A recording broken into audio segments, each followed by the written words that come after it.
Finland, sometimes described as the most prepared country in the world. In many ways, this is true when it comes to our military training. Finnish Defence Forces are prepared for all sorts of scenarios when it comes to both the operations of larger units as well as the functionality of singular combatants. But what about the possibility of unarmed or close quarters combat situations? We've talked about Finnish martial arts already about 2 years ago, but this time I want to delve a bit deeper into the hand-to-hand combat of Finnish military specifically. Disclaimer, I am not associated with the Finnish Defence Force in any other capacity than as a reservist, and my views, opinions and quote-unquote research should be taken as those of a non-professional martial arts hobbyist. Now then, when it comes to hand-to-hand combat in military contexts, the how often isn't as important as the when and why. The techniques used are meant to be straightforward, easy to learn, functional in as many situations as possible, and should be practiced in conjunction with firearm handling. Drilling techniques like a roundhouse 1000 times a day until it looks pristine and perfect, the stuff I love doing, isn't as important as the general fitness level and mentality to execute the necessary techniques in military CQC, security or law enforcement use of force situations, or even civilian self-defense. Before diving into the conscript hand-to-hand manual, we'll go over a couple of civilian styles that have a connection to the Finnish Defence Forces. First is Defendo.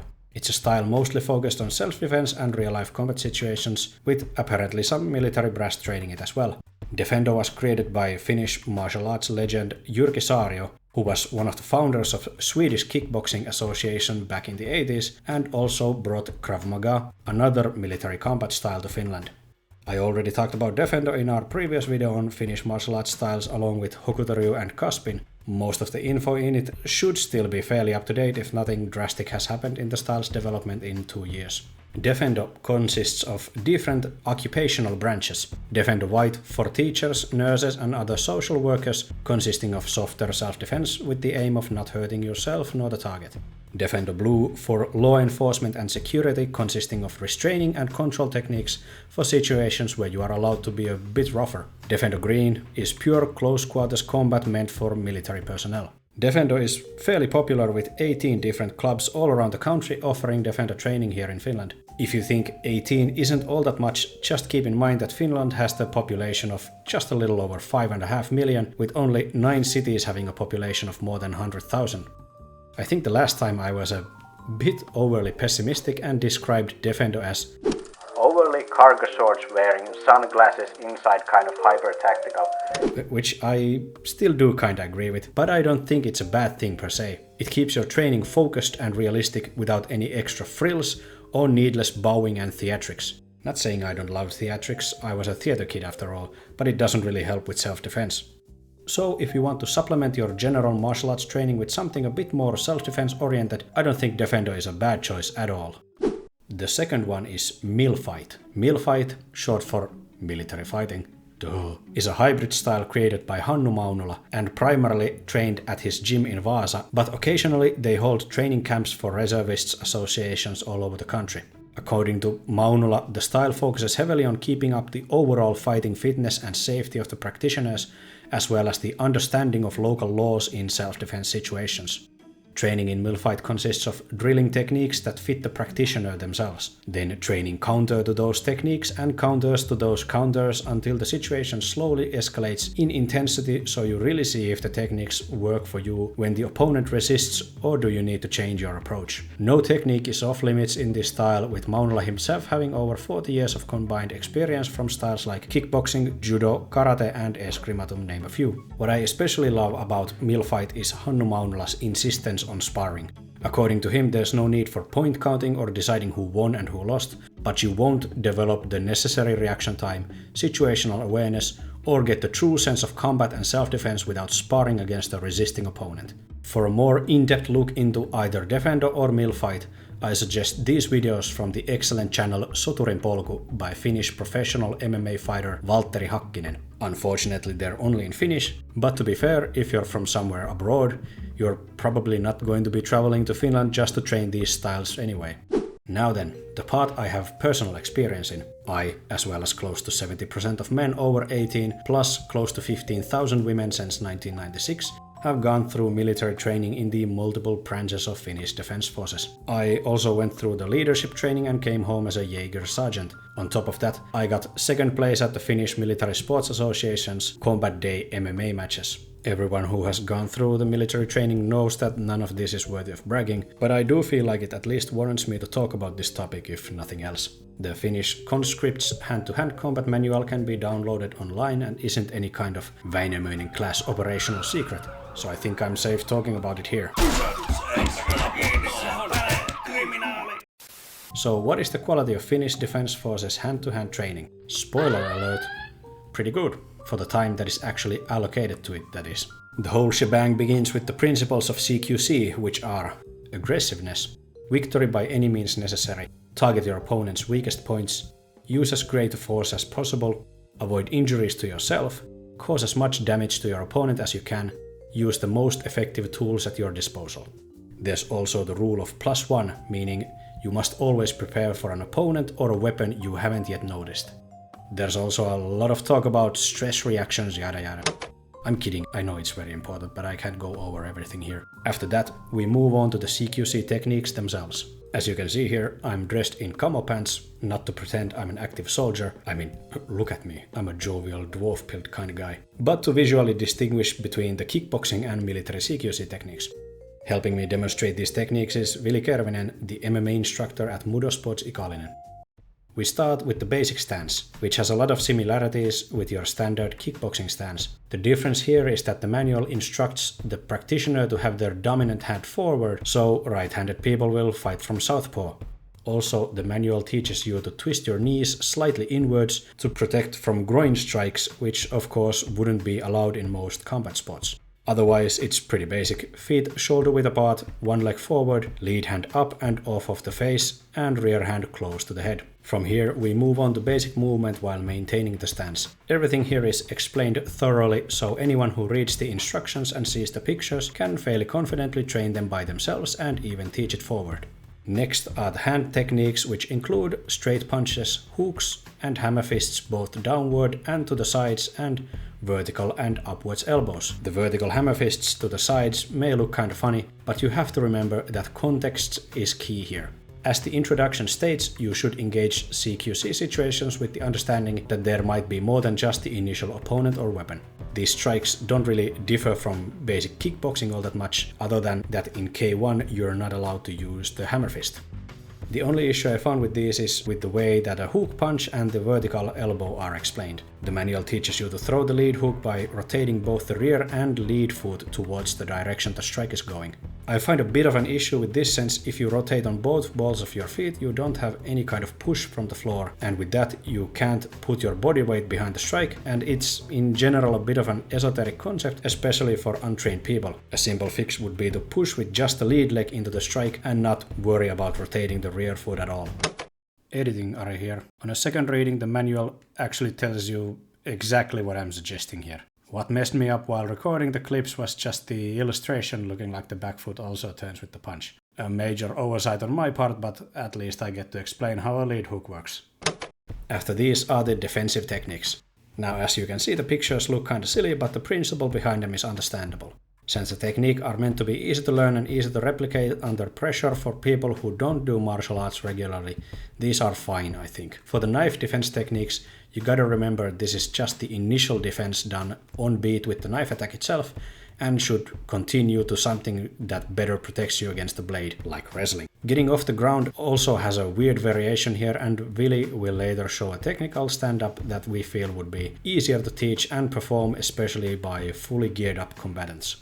The kicks taught are straight kick to the groin, round kick to the thigh, side kick to the knee, a rising knee strike, and a surprising one for me, a round knee strike. The basic principle seems to be that the kick should be aimed at low targets, so you don't spend too much time with one foot in the air. The only ones aimed anywhere above the belt are the knee strikes, which also have a faster recovery than any of the straight-legged kicks. When teaching kicking to non-martial artists, I think this is a sound idea, and even though I do love my spinning kicks, I wouldn't teach them to people whose entire hand-to-hand combat experience might be the 26 hours of military CQC training. The round knee is a weird one though, since round knees in general are fairly often done incorrectly by even people who do martial arts as a hobby. Round knees are also contradictory to the basic idea set up by the beginning of the manual that all techniques should be easily doable by people in high-stress situations. I don't think they are, at least compared to something like a straight punch or the rising knee. I'd probably drop this one in favor of a basic round kick if I were to teach these to people, just so I wouldn't confuse them and it would leave more time for other, more simple techniques. We already have a round kick to the thigh, so just changing the height wouldn't be difficult to teach.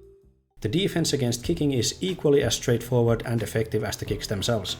For example, against the groin kick you just twist your knee inwards to redirect the kick, and against low round kicks you raise your knee into a Muay Thai style shin check. Next are the weapons. Disclaimer, this is an airsoft gun. No kovas in the piippu. We have the safety on and everything. Not dangerous. It's toy. Thank you. The weapon strikes with a rifle, pistol, shovel or knife taught in the manual are meant to be the same movements you'd do unarmed, so teaching them to large groups of people would take less time.